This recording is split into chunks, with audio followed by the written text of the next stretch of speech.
কখনো কখনো জীবনের সবচেয়ে ছোট দান মানুষের ভাগ্য পাল্টে দিতে পারে। আজ শোনো এমন এক ভিখারির গল্প।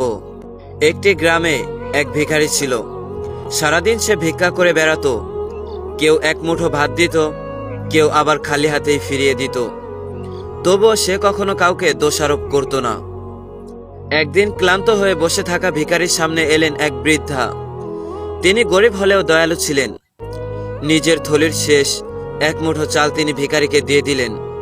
ভিখারি বলল, আজ সারাদিন ধনী লোকেরা কিছুই দিল না, অথচ তুমি শেষটুকু দিয়ে দিলে। তোমার এই দান আমি কখনো ভুলব না। হঠাৎ ভিখারি দেখল সেই চালের দানাগুলো এক এক করে সোনার দানায় রূপান্তরিত হয়ে গেছে। ভিখারি বলল, মা, তোমার দয়ার কারণেই আমার জীবন বদলে গেল।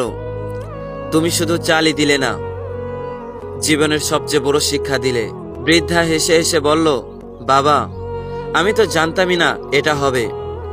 আমি শুধু ভেবেছিলাম অল্প থাকলেও ভাগ করে খাওয়াই আসল ধর্ম। সেই দিন থেকে ভিখারি ভিক্ষা ছেড়ে দিল, সোনা দিয়ে কাজ শুরু করলো এবং গরিবদেরকে সাহায্য করতে লাগলো।